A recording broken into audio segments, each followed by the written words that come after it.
I don't know. So hi, we are live. If you're watching on our recorded YouTube video, we are sitting very close just because we're using my phone and there's no other way to view us. So hi, welcome to Talk Comics to Me. Hello, we're here. It's Wednesday. It's Wednesday the 23rd? 22nd. Oh my god, I was like, it's the 14th. No, it's so... Not quite. I wish it was the 14th again. I know. I'm Champienstein. I'm Heather Hadfield. And as always, the world here in the sweet, sweet United States is Dying and disgusting. There are, unmarked policemen in military garb just basically kidnapping protesters and interrogating them until they give up any sort of information and then just, dropping them off places. Randomly, this is stupid. Yeah, so... I hate this life! That's happening in Omaha recently. They had a city council meeting where the mayor proposed a budget with an increase to the police. Naturally, it's twice the amount of what's going to the actual, social... service, yeah. What is... We have a cheat. We got a little cheat tweet. There we go. So the city's going to be giving $162 million to fund the police and $20 million to social services. That's giving cops 8 times the budget for 2021 and an obscene amount more than giving to social services. And I feel like if I remember correctly, I did see something where she was saying that she knew that people wanted to defund the police and spread that money elsewhere, but to do those things, first we needed, a police force or law enforcement. So it's, during this time where she's, very aware of, what her constituents want, she is just unwilling to do so because she doesn't give a fuck. No, she's mean. Yeah, and she's just a white lady, so... Anyway, that's just, updating you on the bullshit in our world. That's just, unfortunately, just sucking up parts of our lives. Which is great. It's wonderful. Yeah, it's fantastic. We're, as the average white person says, we are just living the dream. So let's go live it. You start. Yeah, we're going to talk about this. Some comics. So I have this series. It's called Vlad Dracul. This is only going to be 3 issues long, but this is pretty much just a retelling of the story of Vlad the Impaler and Constantinople. I can barely say that word, and I've read it so many times since I was 7 years old. I have been consistently reading that. Yeah. Constantinople. And the Ottoman Empire and stuff. So it's a story that I've read, several times. I know what the story is about, but it's just interesting to read it in comic form, which is why I did it. And again, it's only going to be 3 issues, so I enjoyed it quite a bit. It's pretty graphic. It is Scout Comics, which is a smaller line, and their comics are pretty hit or miss. But I feel like this is a hit for me. All right. I will spend $7 per issue on this 3-issue series. That's not too bad, though. No, not at all. Considering, how actually, big and how long the story is, then I think it's a deal. But, yeah, Vlad Dracul. The art's pretty friggin' cool. I enjoyed it quite a bit. Again, it's bloody, it's graphic, and it really does go in depth on this story, so it's tight. It's tight. It's so tight. So next I have the last issue of Death or Glory. This is issue number 11. I'm not really going to say a bunch about what happens in this issue. I just kind of want to talk about the series as a whole because I did truly enjoy it. I do think there's just something about the way Recommender writes that I really do enjoy, depending on the story, of course, but this story was really, really good. It's, very much about how people's lives are Oh, Jesus Christ. I feel like I do that every time with my phone. It was just Baby Yoda. Oh! Oh! It was bound to happen sooner or later. I know that's going to fall forward again. I can just feel it. There we go. Okay, got it. Pardon me. We're adults. We're adults. It's fine. It really just shows how life is linear. You know, there's a beginning and an end, and kind of no matter what, there always will be. And sometimes, you know, you might not 100% win, but I guess as long as you fight the good fight and care about the people around you and try to find, like, that happiness, that's, like, kind of what matters. I don't know, maybe I'm just reading more into this than I should, but that's kind of, like, the takeaways I had from it. It's just, like, you know, a very much, like, you can build your own family and just care for them. Like, you know, just care for those people in any way possible and do what you can. And it ended on a real sad note, but, like, Glory got to a happy place, so to speak, even with, like, everything that had happened and everything that was going on. Definitely worth 11 issues. And were you satisfied with the ending? Yeah, no, I was extremely satisfied with the ending. It was hopeful at the same time as it was, like, just very sad, because it is you know, it's kind of a look at it in itself about, like, you know, the American insurance system and, like, healthcare in itself, and how they're having to, like, you know, go somewhere else and, like, basically try to defeat all of these bad guys at the same time that they're just trying to, like, he couldn't get the help in the States because it was so expensive. Okay. But in the end, it didn't necessarily matter. Feels like it'd be a bummer, like, to get to the end to know that, like, everything that you did pretty much was in vain. Yeah, but at the same time, like, I don't know how I want to express my feelings, because it wasn't in vain. No matter what, like, it was a life that's well lived, and that is not in vain. Okay. At least, like I said, that's my takeaway from it. Right. Is, like, as long as you live a life that's well lived and you have that slight bit of happiness, like, you know, maybe the ending isn't the happiest. Maybe you didn't, you know, bad guys do win. Like, that's just reality. You do die, which is also just reality. It's just the parts in between that are, like, the most important parts. Spoken Gandalf.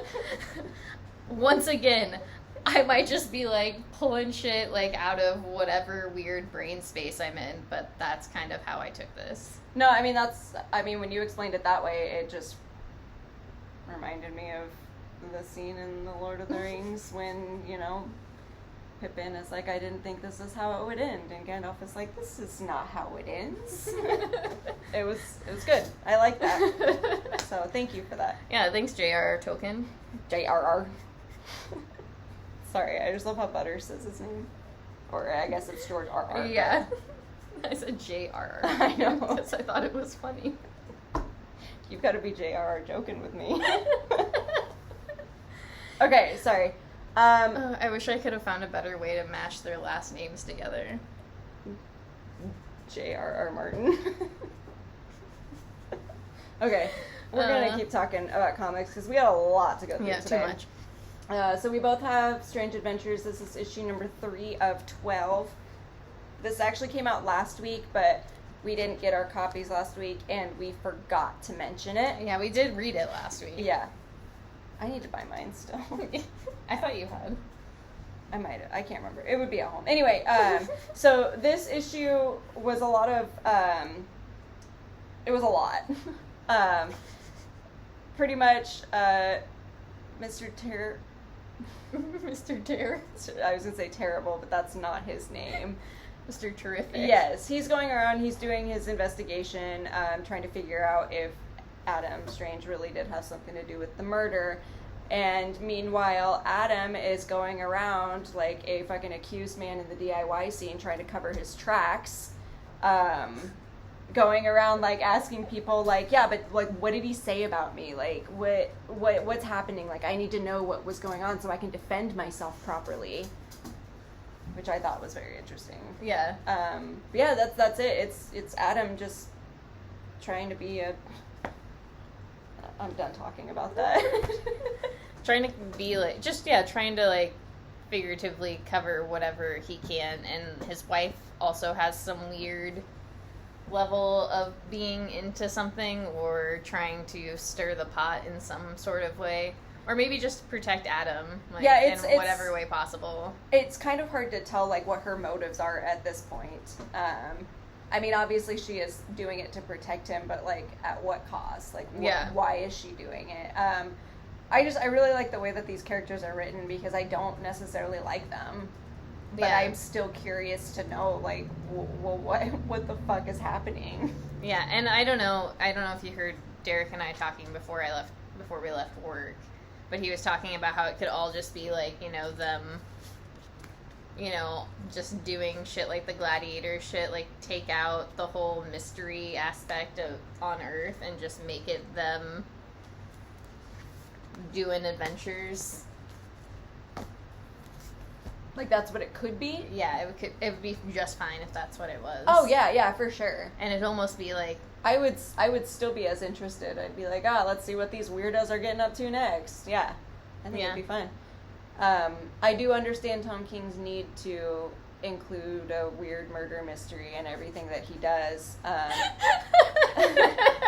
Well, he's just like, you know what? If we don't Agatha Christie this book, what's it worth? Okay, here it is. Adam Strange, coming from his planet, and there's a murder. Just like there's a billboard, and it's just Adam Strange, and then it has a tie that just goes to the murder, and then he's like, how do we make this into a story? And then he has like I'm thinking like a bulls like a thing of just like random fucking DC characters. Yeah. Oh my god. Yeah. Or it's like one of those, like, bingo things where you spin them and you reach in and you pull out. That's what it is. It's like, all right, let's see who we got next. And we got Mr. Terrific. That's Tom King's writing style, apparently. Yeah. Okay, so now that we've wasted even more time, let's continue. Next we have Last God. Heather actually didn't get a chance to read this, so I won't necessarily get into it too much, but it's kind of just about how they were working with this knight called Hakon. It's Hakkon. Oh, Hakon. And Hakon. And like kind of how he came to be with them, and kind of where things went topsy-turvy in their adventure. But it does continue to go back and forth. It does, instead of... Sorry, it looks like a weird sex toy. No. But there is sex in this book. Oh, hell yeah. But instead of doing, like, the little axes to show, like, between times, instead it's, like, her telling the story to, like, the people in the present. I guess it does do the thing in the present here. But it's a little... The way it flows, I like it a lot. It's not fun sex. No, it's really not. It didn't look very interesting to me. I still really enjoy this book. I just completely forgot that I had this one. Yeah, no, there's a lot. There was a lot this week. I read this morning, and it's still really enjoyable. I still really like the art. It is just still, like, incredibly, like, it's just, like, you know, incredibly fantasy based. It's just like reading a fantasy book. I think I'm going to go through and just, like, read all of the stories in the back rather than, like, the actual comic. Maybe that will give some clarity. Yeah, and maybe you can just tell me about it so I don't have to read it. Will do. Okay, you next? Okay, yes. I have Mahnomen Omen. This is issue number 7. This, I feel like, is a good, like, halfway point where it's actually getting to what the buildup of the story is supposed to be. Okay. So the main character in the last issue, she kind of unlocked the magic in herself, but upon doing that, she cursed the people around her, which is the people who she's supposed to be protecting, because she didn't have a hold on it. Okay. So she is going to this magical land with the elf king that stole her heart, and she's pretty much just trying to not only save herself anymore, but she's trying to protect the people that she loves. And in order to do that, she has to leave everything behind.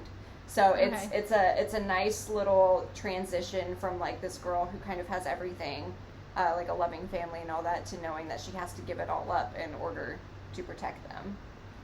But then it also like gets into the weird elf king stealing children. It's wild. I don't necessarily care about her story anymore because I want to know what the fuck he's doing with these children. He is stealing children, putting them in cages, and making them draw pictures on the wall. All right. And there's a beautiful woman that he likes to get naked.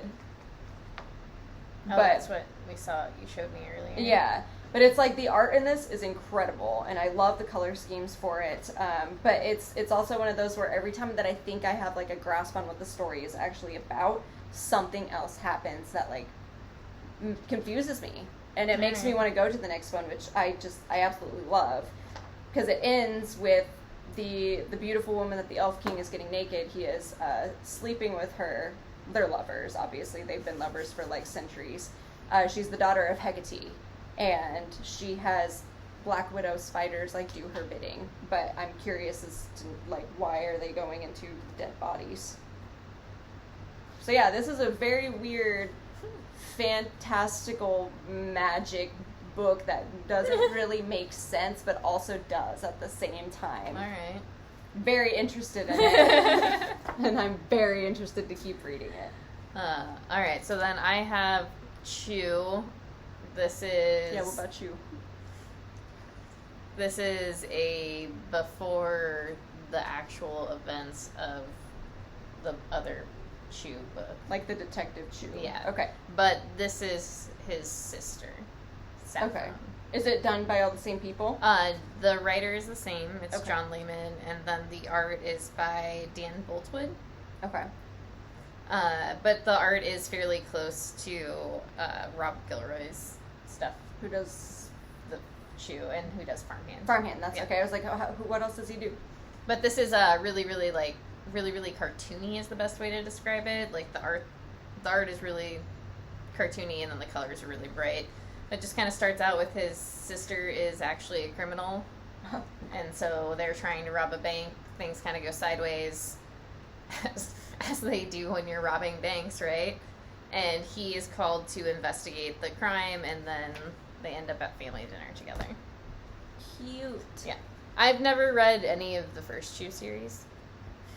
I have not either. I know that he eats dead people and discovers what the crime was. Like, he's, like, precognitive. Like, he can, yeah, I guess, like, eat or chew or, like something, and, yeah, has that, like, oh, this is what happened. But beats are his, according to this, beats are something that block his powers.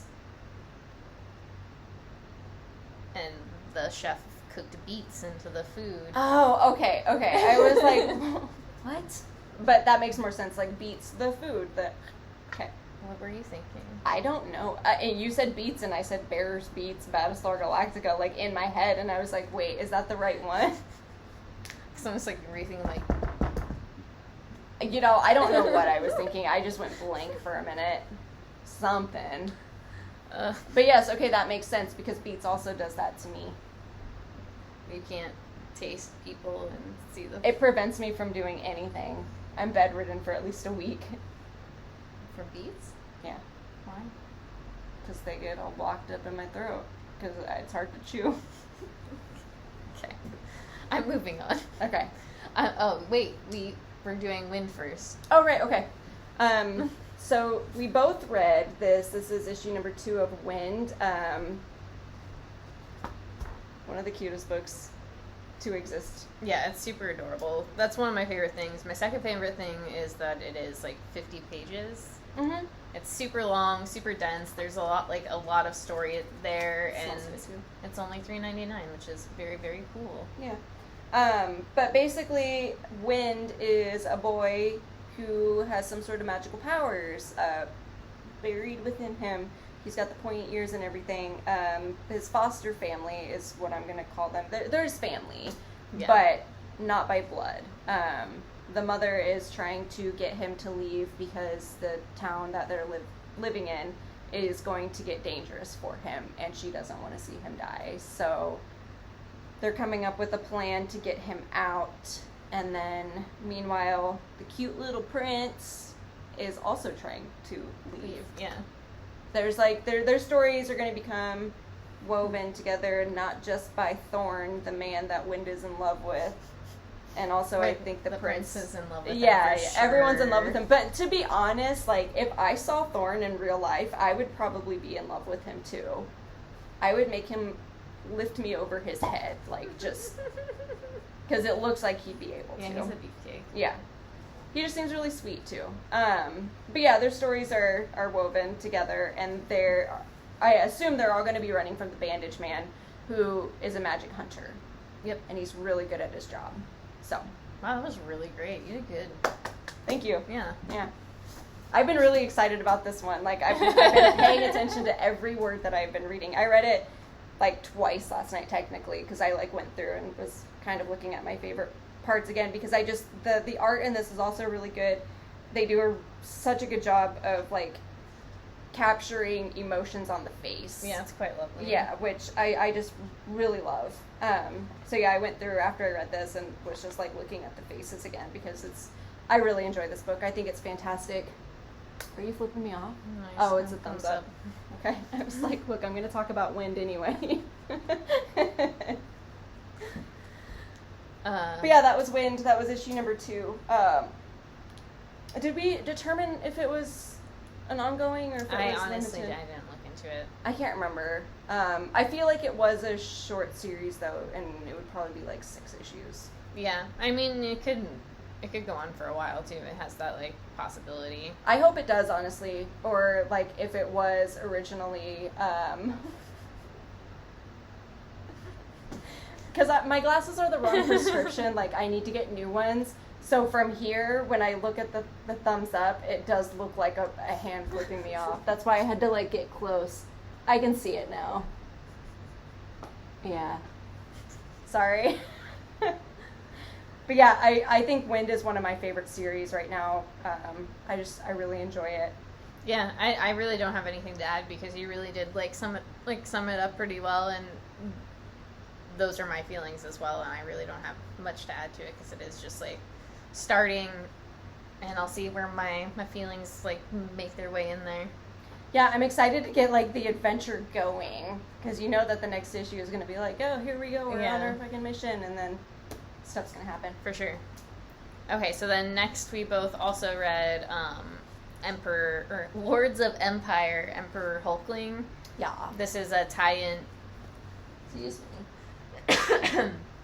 A tie-in to the Empire event, though, to be honest, you don't have to know anything about anything to just, like, read this issue. Does a really great job of just kind of telling you what's going on, who are the characters, and, like, that stuff. Mm-hmm. So this is, I read both, and it wasn't, and I can attest it was not necessary to read both. So this is by Chip Zdarsky, and then I'm going to make you say... Anthony Oliveira. There we go. Oliveira. See? Well. I got blocked up in my mouth. I don't say it no good. Are the writers, I suppose we should go. The penciler is Manuel Garcia, and the inker is Cam Smith, with Triona Farrell doing the colors. So, who does the fucking lettering? Oh, VC's Travis Lanham. So that's who does that book, which is important. But I really do like the idea of Chip and Anthony being able to, like, work very, very together on this book, because it turned out very great and very gay. Which, I'm not even going to lie, the only reason I took that home to read it was because I flipped to the page where there was kissing going on, and I was like, Wendy, I'm borrowing this. Kissing in this book. I had to, because I really do love them. I think they're fantastic. I think they're a very solid couple. Yeah, they are very sweet together. And this issue does explore Teddy and Wiccan's relationship pretty, like, intensely, and how... What you would give up to help your people. Yeah. No, it's a really great way to describe that. And, I mean, overall, it was just, like, a nice little book. It did make me feel, like, sad. Yeah. Like, certain parts of it I did feel, like, kind of overwhelmingly sad, and I was like, no, please don't do this to me. But it wasn't to me, it was to each other. Yeah. I don't know, so yeah, a very solid read. Like I said, don't have to be reading the Empire event to get it. If you like gay shit, you're gonna love it. You're gonna love it. Yeah. With the champ gay stamp of approval. And it's just a picture of Chip's face. Just says champ stamp. I hate and I love that so much. Okay, so I'm gonna go. Speaking of gay, so this is, I've already discussed this before. I've read this first issue. This is just the second printing of issue number 1, Faithless Part 2, the erotic cover, and I only got it because Krisanka does the cover, so... cover your eyes. If you are under the age of 18, please cover your eyes, because it's naughty. Whoop. I just think it's really cute. That's all. I just like it. I just wanted to show that because I just got it today. But again, it's the second printing of an issue I've already read, so I'm not going to talk about it. I just wanted to show you the nudity. Okay. Okay, I got 2 books. First I have Batman, The Adventures Continue, so this is a... Hooray. Agreed. Knew you'd love that. Batman, The Adventures Continue, and this is just the Batman animated series, but in Batman comic book form. in bat form. In comic book form, and a continuation of the earlier Batman Adventures series that they did do. It's a lot of fun. It's a lot of fun. It's a lot of fun. This is, like, Red Hood is, I think it's Red Hood, is, like, spying on all of them. Deathstroke is in this. It's, I don't know.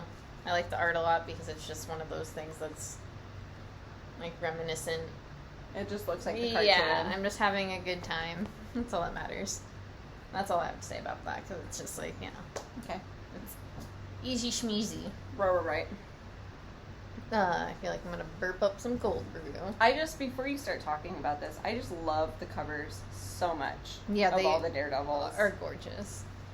So it was a double dip week for me, and I have another chip book. I have Daredevil. This is issue number 21, and in the last issue, Daredevil decided to turn himself in, and he's, like, following through with that. He's like, I'm just... To the cops? Yeah. You fool. I'm gonna turn myself in. I need to go through, like, trial, do this whole thing, and Foggy stops him. Like, he has Detective North take him to the station because he's like, I want you to take me in. That's how Daredevil talks. I believe it. And Foggy stops them on the way to the police station. He's like, hey man, what the fuck? You can't just do this.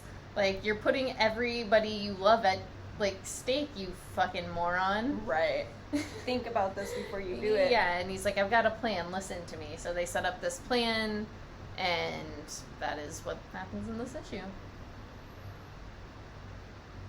I have nothing to add to that. I thought I did for a minute. I thought you did too, because you kind of seemed like it. No, I have nothing. Nothing this time. Sorry. Next. Alright, so next we both have Decorum. This is issue number 3. These books are so thick, I was like, is this issue like 5? Yeah. So this one follows the main assassin, Iris? Imogen. Imogen. Yeah. Imogen. Yes. Imogen.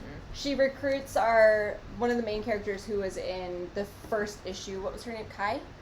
What? The main girl? Her? No, that's Nora. Right, go flip to the back. Yeah, that's right. Her name is in the back.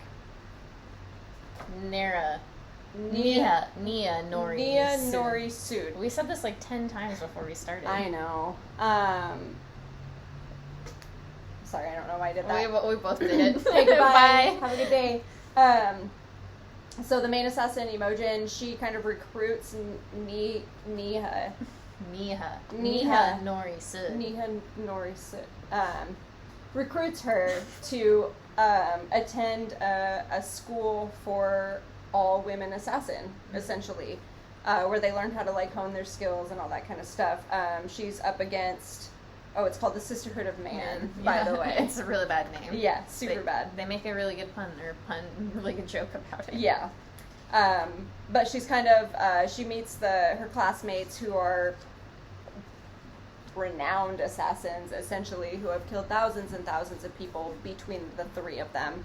And she meets her teacher, who cracks me up. I love that teacher. Yeah. But yeah, it's basically just her getting introduced to the Sisterhood of Man to become an assassin, and she loves shorts. Yeah. This oddly reminded me of like an anime, like not story, but yeah, like an anime story or like an anime episode, like the way the like, yeah, like her faces, the faces that she makes, and just the way everything is done. It's just like I want to see this as an anime. Yeah, one of my favorite things about this book is the way that the art style changes constantly throughout it. Like I don't know, there's like sections, like a few pages where it'll be one style and then it'll change like drastically, and then you're like, oh, okay, so this is like a different part of the story. And then it almost like devolves as you get to like through the book, and then it gets to this whole section, which is one of my favorites. Like I loved this section. Where they're like learning. Yeah, where they're all meeting each other and shit. Yeah. But yeah, this book is interesting and crazy and silly and wild, but I enjoy it. Yeah, no, same.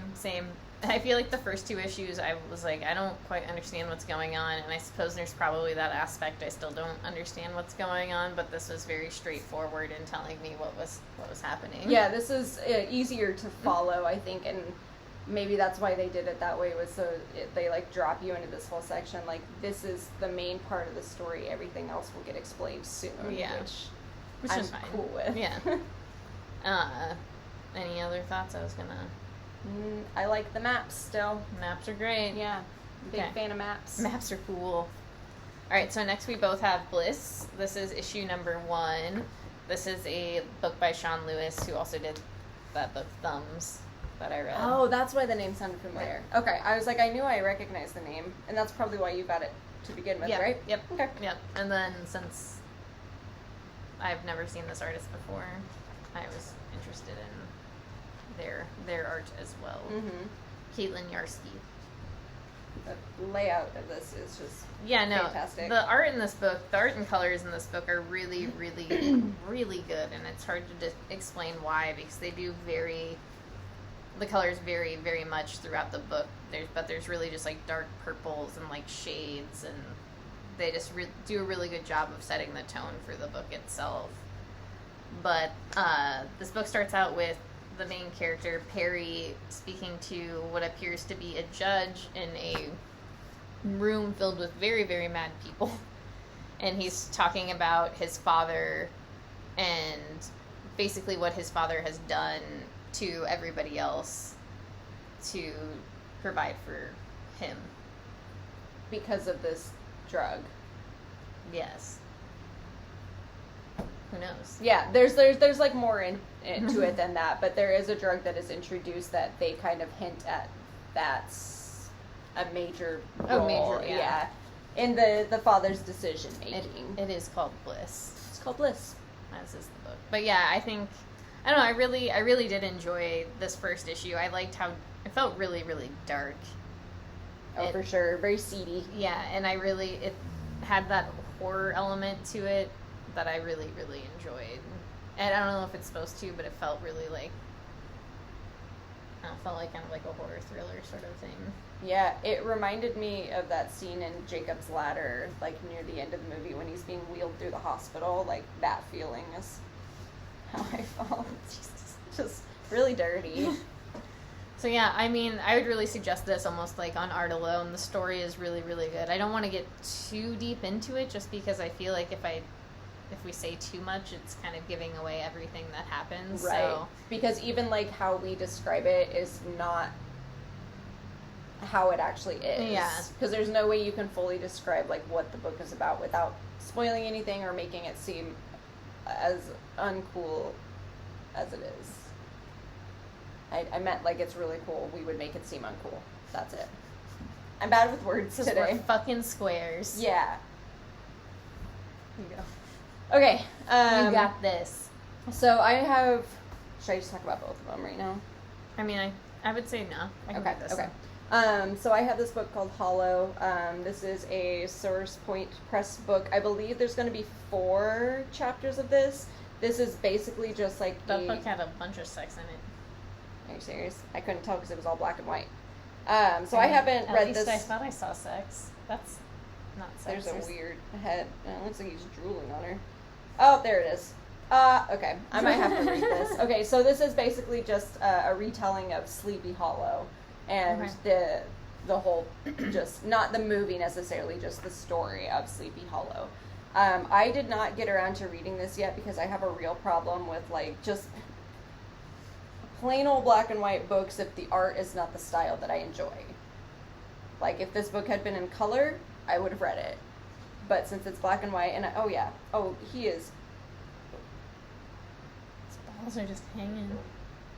Alright. Yeah. I'm gonna have to read this. I'll let you know, like, how I feel about it. There's a lot of banging. There's some balls in it. There's a big-eared dude. I believe that's Ichabod Crane. We'll figure it out at some point. Big old balls in it. Yeah. Got them big old balls. This is The Man Who Fucked Up Time. This is issue number 4. The next issue is the conclusion. Basically, Sean Bennett has just completely ruined time at this point. Like, seems like something a man would do. It is just completely disastrous. He has created like a weird bee world because he decided to kill a bunch of animals or like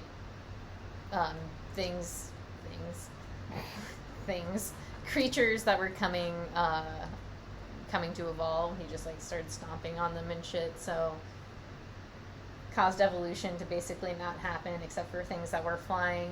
Oh, like Ashton Kutcher and the Butterfly Effect. Okay. I don't know. I've never seen that movie. Well, you're missing out. That's a classic.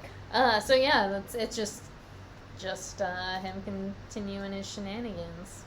I still like it. It's just like, really silly. Yeah, it's really silly. Yeah. And at this point, it's like, well, it's 4 issues in. It's about to end. I don't know what else I can do for you. Goodbye, Bye, Alex. And then we're just gonna blow right through these. Yeah, I mean, I'm gonna have a short segue about shit, but it doesn't matter really. I also have Batman's Grave number 8. I did not read it. I just flipped through the book itself. I probably won't end up reading any of the rest of the issues, so I probably won't continue to talk about this at all, just because of Warren Ellis and all the shit that's come out about him. I just didn't think it was fair to not pick up the book because the other creators on the book. So it just felt like I should, excuse me, continue picking it up if nothing else for them, and if you don't know, which I don't know how you win it, but it has recently come out that Warren Ellis has just abused his power within the industry to take advantage and emotionally manipulate people and, just do a lot of damage to a lot of people's lives and cause a lot of hurt.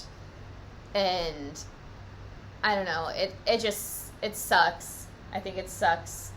It doesn't suck so much for me as the people that he actively hurt, but it's just really shitty to be a fan and almost look up to this person as somebody who I thought was not upstanding by any means, but a decent human being, and to just kind of be let down on that level of just oh, you're a fucking piece of shit, and to have him not take full responsibility and atone properly is very shitty to me.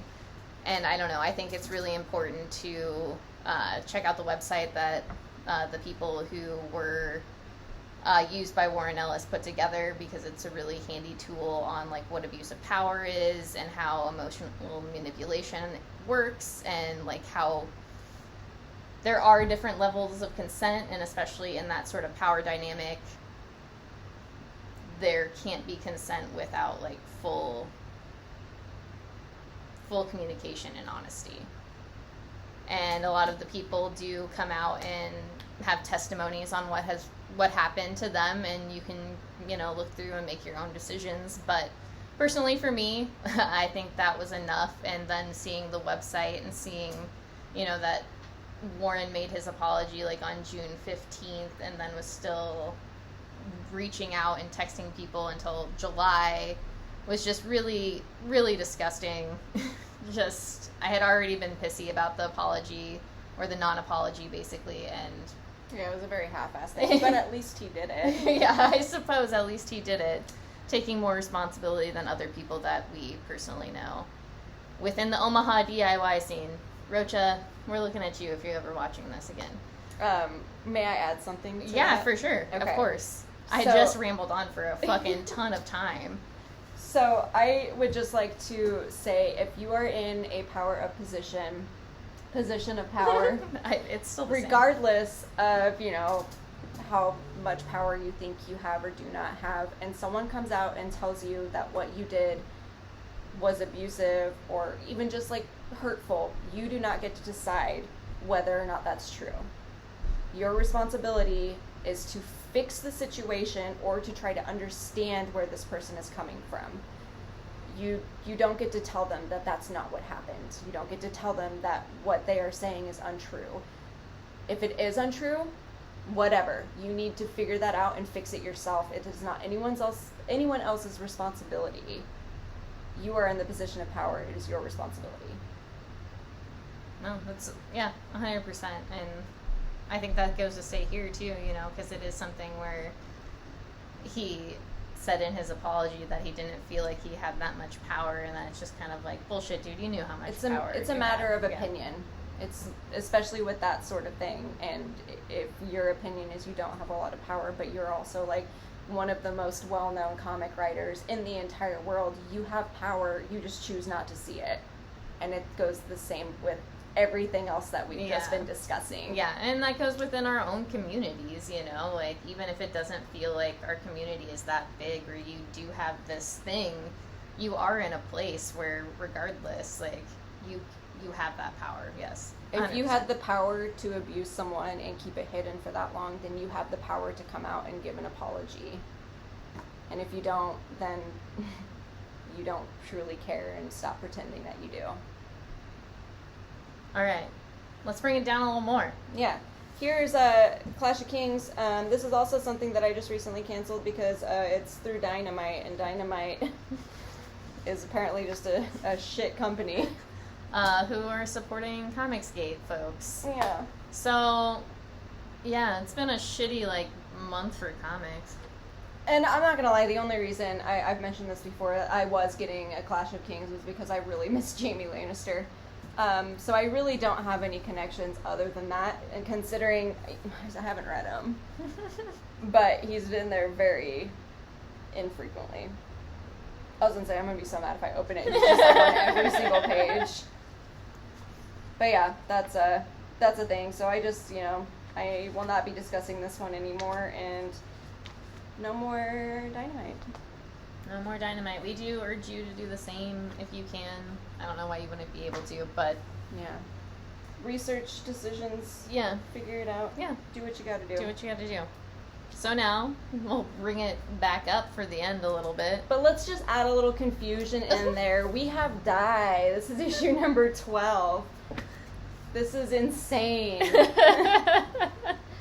I'm to the point now where I'm reading it and I'm acknowledging and absorbing what is happening, but I don't think I fully understand. I'm just oh, this is pretty. I think I feel like I'm on the mixture of both sides of that, because I feel like I read this issue and I was like, okay, I kind of have an understanding of what's going on, and if nothing else, maybe I just understand the world that they are in now. I'm just okay, I guess right now I'm understanding the more of the power dynamics of what we weren't understanding, I think within issue 9 and 10, when the first Glass Town explosion thing happened, Mm-hmm.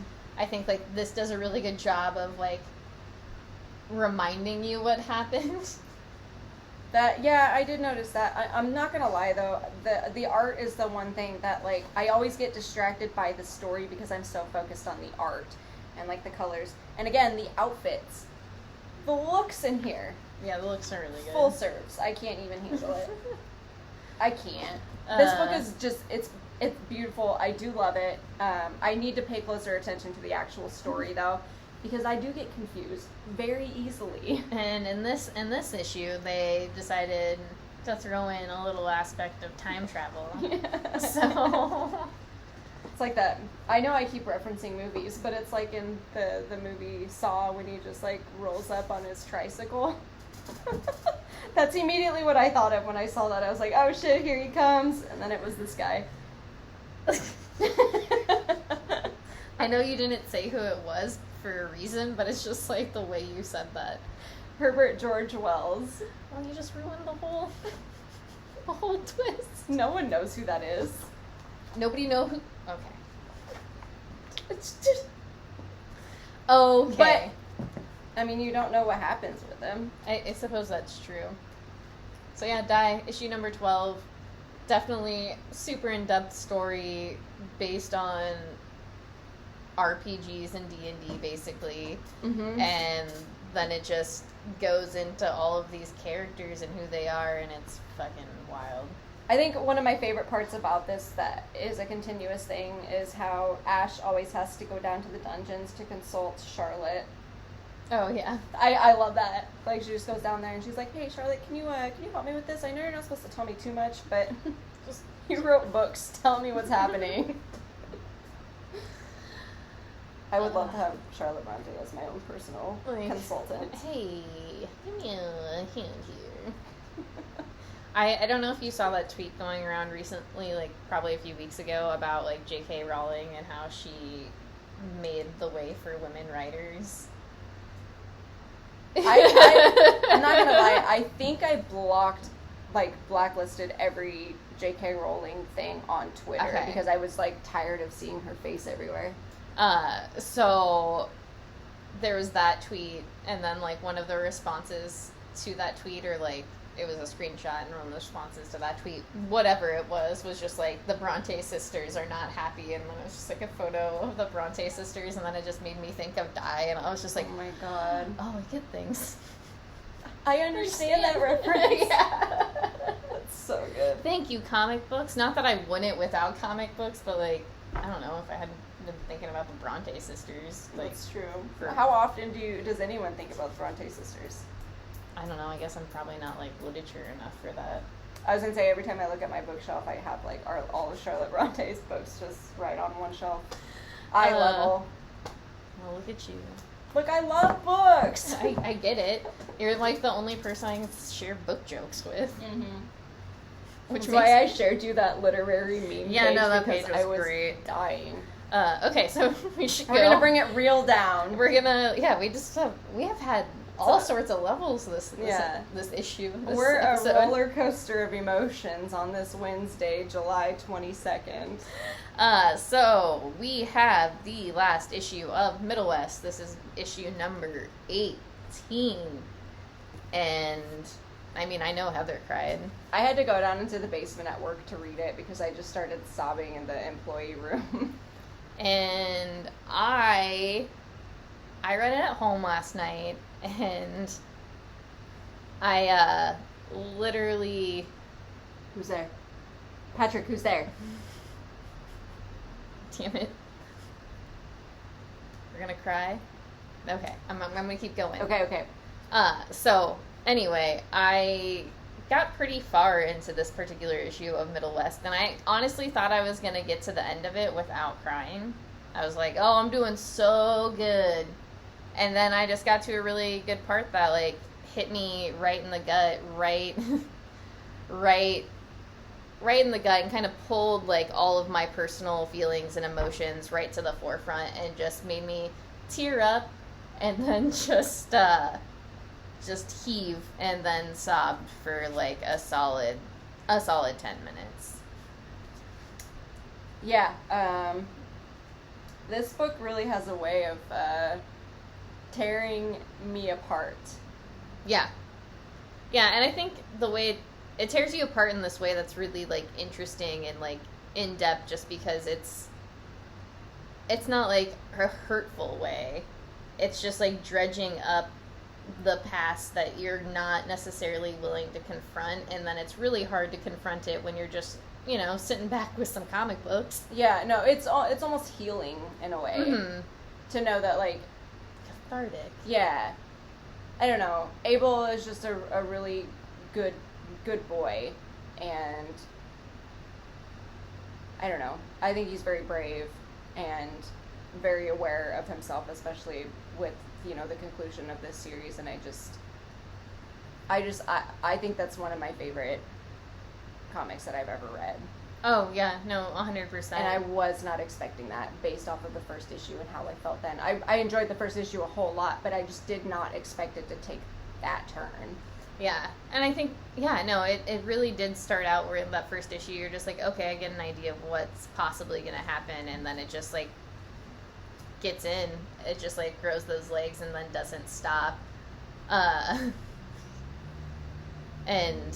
yeah, to watch somebody with so much pain and also realize how much pain another person has and to cause that pain is just, I don't know.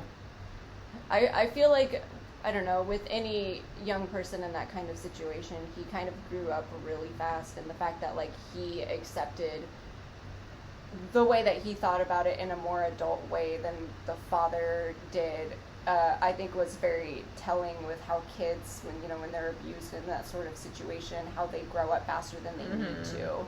Oh, yeah. I just thought that was handled very, very well, and, like, fuck you, Scotty Young. Like, yeah, no, fuck you, Scotty Young. That was wonderful. I do have to say, like, lastly, just my other favorite part about this, and I know, like, I've gotten into this issues before, is just the idea of finding that family that you can, whether it be blood or friends, just somebody, those people who really take you in and take care of you and who you feel like you can take care of, and those people that are truly, truly your family, and that alone is, I think that takeaway from this book, like, I've always had that feeling myself, and seeing that just, like, put onto a page, ugh. It was just very well done. Yeah, so. And I like the message, I like the conclusion, I like the build up to it, I just, overall, 10 out of 10. 10 out of 10 forever. Yes. So yeah, highly suggested book to pick up, like, if it comes once, and I'm sure they'll collect it into one trade. I don't see why they wouldn't, but. Who knows? Ouch. Okay. Next, you have that one. Oh, God. Okay. I forgot. So we have this Empire XMen. This is issue 1 of the 3-part series. I got, like, Dr. Pepper all over this. What kind of comic book collector are you? A bad one. I don't know if any of y'all remember this, but when Scarlet Witch decided to eradicate, like, half of the mutants in Genosha, that was a thing that happened.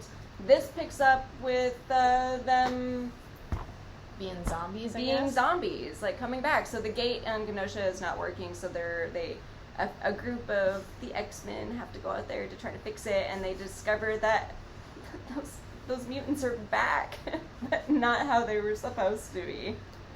This book is fucking nonsense. It is. It's 4. It's 4 issues, not 3. That's my bad. I thought it was going to be 3. But yeah, no, it was super silly, and it was essentially just like a Marvel Zombies, but I actually enjoyed it. I mean, yeah, you're not wrong. Yeah, I just thought it was a lot of fun. It was stupid and silly, and we've got the old ladies. What were they called? The horticulture. Yeah, the horticulture. Yeah. But I absolutely loved this. Can I show the last page? Yeah. It's not really a spoiler, I don't think. I just thought this was really funny. It's just cute. I don't know. I think for the weird Empire tie-in that it has, it's good. Yeah, I don't know how it's tied into Empire at all right now. I really. have no idea. I have no idea. But I'm very fascinated to see how they are going to deal with the zombies, the mutant zombies. Because they were mutants before. Do they still have their powers? Do they still know how to use them? Yeah, because remember that one I know, just that one kid. At one part, he was exploding, and he no, was, I know that, but I mean, like, he seems to be more aware of himself, whereas all these other ones are just like mindless. I'm curious. I just assumed that they all knew how to use their powers, since they do talk about them having their powers near the end of that too. I should have just assumed. I just made assumptions based on stupid things that might not be true. But anyway, this could be fun. This is a nice little thing. And then we have next. Next we have Wolverine. This is probably my favorite issue of Wolverine. This is number 3. Wolverine is putting a little group together to go and take down the Pale Girl. Mm-hmm. Yeah, that's exactly what it is. Because the Pale Girl keeps tricking him into killing people. Yeah, and she's being and real he's naughty. Tired of it. That's like one of my favorites. Yeah. I love it. So he steals Magneto's helmet. Doesn't just steal it. Gets that dude sauced and then steals it.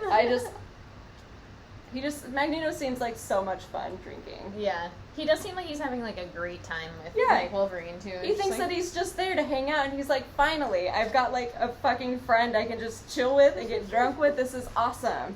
But of course Wolverine has ulterior motives. Yeah, this is a pretty fun issue, just with Kid Omega, the Cuckoos too, where they like convince Kid Omega to go with Wolverine to take on the Pale Girl because they want Wolverine to set them up with Cable. It's just, and then yeah, that was my favorite part. Yeah, no, this issue's so good. It does go in depth to like what is also going on in like Russia. There might be just kind of like a mutant coup of sorts going on. So even in its like little bit of silliness and them just like beating the shit out of people, there's shit going on. Yeah. I'm very pleased with this because this like just came out when everything like stopped coming out, right? Yeah. It's taken a while, but it's good. Okay, goodbye. Bye, Patrick. See you tomorrow.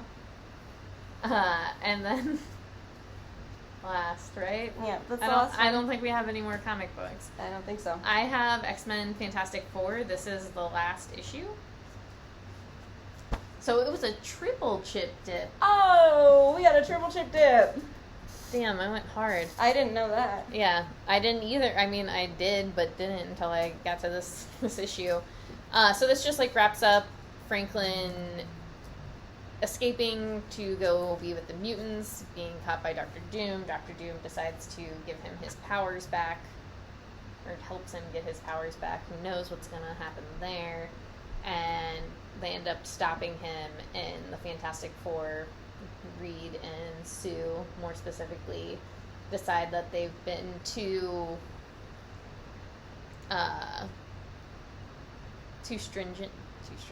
like tight on Franklin and what he's doing, and like by not allowing him to go to Krakoa, and they decide to let him go and be with his people, and he comes back like every Sunday for family dinner and stuff. So a conclusion. It's concluded. You finished 3 series today. Wow. That was all you. You did that. This was the heaviest week since we've gotten back. And we read several books off the wall, too, so I think I read like 18 books within the last 2 days. You read Hellions, too. Yeah, I read Hellions as well. I need to do that still. Maybe we'll talk about that next week. Yeah, so, you know, if you are a Marvel fan, those books are coming back just hard as ever. Mm-hmm. And then, you know,